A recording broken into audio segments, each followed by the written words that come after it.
India में Covid के cases बहुत ही बड़े पैमाने पे बढ़ते जा रहे हैं और जिस कारण क्या हो रहा है कि कई देशों ने इंडिया को बैन करना शुरू कर दिया है। यहाँ से जाने वाली फ्लाइट्स को रोक दिया गया है और जो सबसे ताज़ा मामला सामने आया है वो आया है यूएई से। शारजहां, अबू धाबी और दुबई अब आपका जाना पॉसिबल नहीं है। तो UAE, Singapore, Canada, United kingdom, Hong Kong और न्यूजीलैंड, ये वो कंट्रीज़ हैं जिन्होंने इंडिया के लिए प्रॉपर बैन लगा दिया है।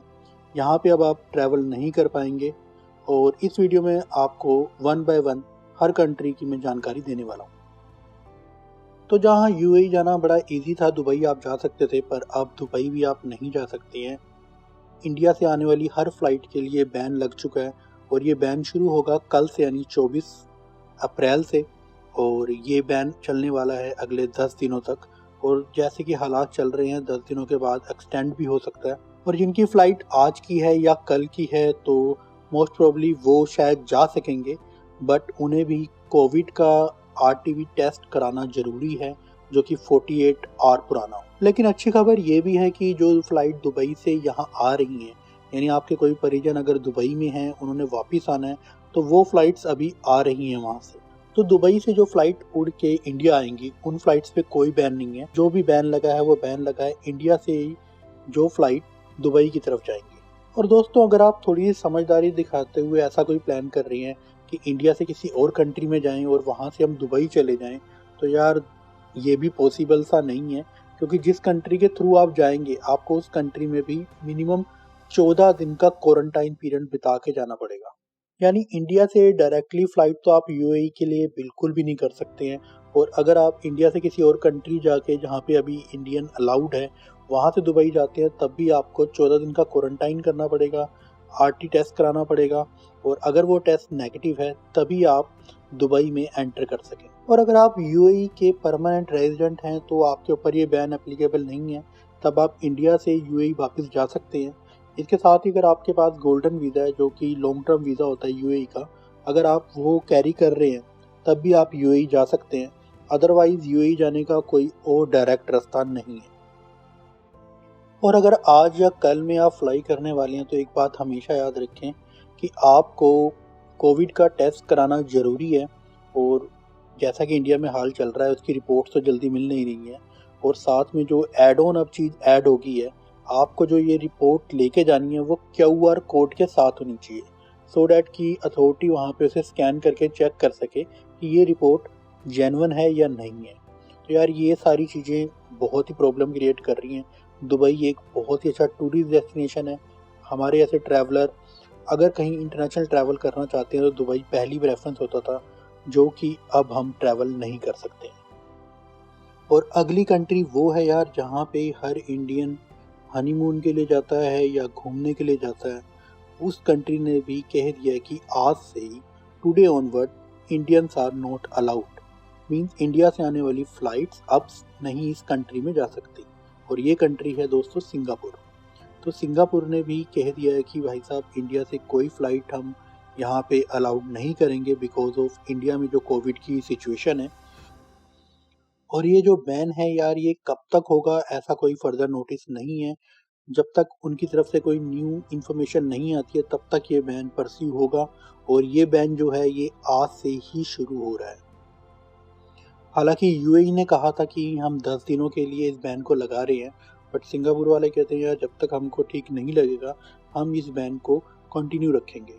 तो यार सिचुएशन जैसी चल रही है, मुझे नहीं लगता है कि आने वाले 2 से 3 महीनों में ये बैन हटने वाला है। तो अगर आपके कोई ट्रैवल प्लान थे सिंगापुर को लेके, तो अगले 2-3 महीनों के लिए इनको कैंसिल कर दीजिए और आने वाले 2-3 महीनों तक के लिए फ़्लाइट भी कोई बुक कराने की कोशिश मत कीजिए। पर ये जो बैन है ये इंडिया से आने वाले हर एक पैसेंजर के लिए है, बस उन पैसेंजर्स को छोड़ के जो कि सिंगापुर के पीआर होल्डर हैं या सिंगापुर के रेजिडेंट हैं। तो जो सिंगापुर के रहने वाले लोग हैं, वहाँ के बाशिंदे हैं, उनको अलाउड है सिंगापुर में वापस आना, बट उनको भी 14 दिन के क्वारंटाइन पे रहना पड़ेगा और नेगेटिव टेस्ट शो करना पड़ेगा। और अगर आप इंडियन नहीं हैं, किसी और नेशनैलिटी के हैं, और इन लास्ट 14 दिनों में आप इंडिया में रह के आप फ्लाई करने जा रहे हैं सिंगापुर की तरफ तो भी आप अलाउड नहीं है। अगर आपने 14 दिन से ज़्यादा का वक्त इंडिया में बिता लिया है तो you are not allowed to enter into Singapore.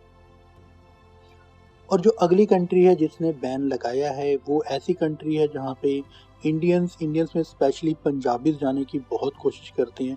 और इन दिनों तो बहुत से लोगों का स्टूडेंट वीज़ा भी आया हुआ था, कुछ का वर्क वीज़ा भी आया हुआ था, तो वो सब अब फ्लाई नहीं कर सकेंगे। तो कनाडा ने Indians as well as Pakistani इन दोनों के लिए बैन लगा दिया है। ये बैन उन्होंने लगाया है 30 दिनों के लिए। तो जैसे इंडिया के हालात हैं, मुझे ऐसा लगता है कि 30 दिनों के बाद ये बैन और एक्सटेंड हो सकता है। तो देखिए क्या बनता है, क्या नोटिस आता है। जैसा भी नोटिस आएगा मैं आपको इन्फॉर्म करूँगा, पर अभी के लिए कनाडा ने सारी की सारी फ़्लाइट्स को ऑन होल्ड कर दिया। और ये जो बैन है ये फ्राइडे मॉर्निंग से लग चुका है, यानी आज सुबह से ये बैन ऑन गोइंग है। तो जिनकी फ़्लाइट्स आज थी, कल थी, उन लोगों को अब कनाडा में एंट्री नहीं मिलेगी। और जो अगला देश है इस लिस्ट में वो है यूनाइटेड किंगडम। यूनाइटेड किंगडम ने भी इंडियंस के लिए बैन लगा दिया है और ये बैन इनका आज से शुरू हुआ। रूल बहुत जल्दी जल्दी चेंज हो रहे हैं यूनाइटेड किंगडम के। तो विस्तारा लास्ट फ्लाइट थी जो यूनाइटेड किंगडम में इंडिया से लैंड हुई थी, उसके बाद किसी भी फ़्लाइट को अलाउड नहीं किया जा रहा और ये बैन लगा दिया गया है। और अगर आप यूके के सिटीजन हैं तो ये वाले रिस्ट्रिक्शंस आपके ऊपर एप्लीकेबल नहीं है, बट आपको यूके पहुंच के 10 दिन के आइसोलेशन में रहना पड़ेगा, वो भी उन होटल्स में जो कि यूके गवर्नमेंट ने ऑथराइज़ करे हैं। और बिलीव मी दोस्तों, उन होटल्स की जो गवर्नमेंट से अप्रूव हैं उसकी जो कॉस्टिंग है 10 दिन की वो बहुत ही ज़्यादा है। यानी कि आपका जो टोटल खर्चा आ सकता है वो इंडियन करेंसी में बात करूं तो 1 से 1.5 लाख रुपए का खर्चा आएगा आपका सिर्फ इस रीज़न से। और इस पूरे खर्चे में आपके टेस्ट, आपके रहने का खर्चा, आपके खाने का खर्चा, हर एक चीज़ इंक्लूड है। और जो नेक्स्ट कंट्री है वो है हांगकॉन्ग। हांगकॉन्ग ने इस बैन को एक्चुअली 20 अप्रैल से ही लागू कर दिया था। और हांगकॉन्ग ने इस बैन की जो लिमिट बनाई थी वो 14 डेज़ की बनाई थी। बट जो इंडिया में हालात चल रहे हैं, जो कोविड की सिचुएशन है और जो यहाँ पे महामारी ने रूप ले लिया है, मुझे लगता है कि ये 14 दिन का जो बैन है वो एक्सटेंड कर जाएगा। और जो लास्ट कंट्री है इस लिस्ट में वो है न्यूजीलैंड।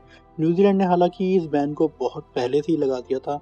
वहाँ के जो प्रधानमंत्री हैं उन्होंने 8 अप्रैल को इसके बारे में अनाउंसमेंट की थी। और ये जो बैन है ये 14 अप्रैल से शुरू हो चुका है और ये बैन था 28 दिनों का।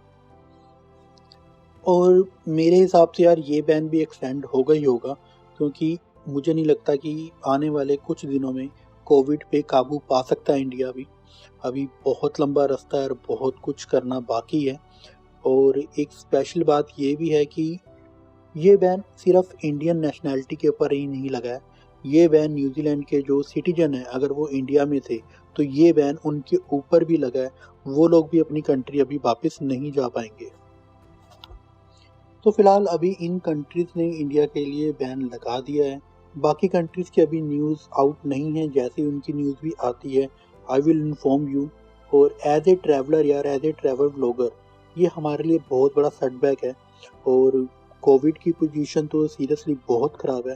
तो यार मेरा आपसे एक सजेशन होगा, अगर आप ट्रैवल भी कर रहे हैं अगर इन दिनों में, तो प्रिकॉशंस का बिल्कुल ख्याल रखिए, हैंड सैनिटाइज करते रहिए और मास्क पहनिए। एज ए ट्रैवल ब्लॉगर मुझे लगा यार ये इन्फॉर्मेशन आप तक पहुंचनी बहुत ज़रूरी है। तो यार मेरी आपसे रिक्वेस्ट रहेगी इस वीडियो को शेयर कीजिए, ताकि जिन लोगों को इस इन्फॉर्मेशन की रिक्वायरमेंट है उन तक भी ये इन्फॉर्मेशन ऑन टाइम पहुंच सके। मिलते हैं किसी अगले वीडियो में, तब तक स्टे सेफ और कोरोना से बचिए।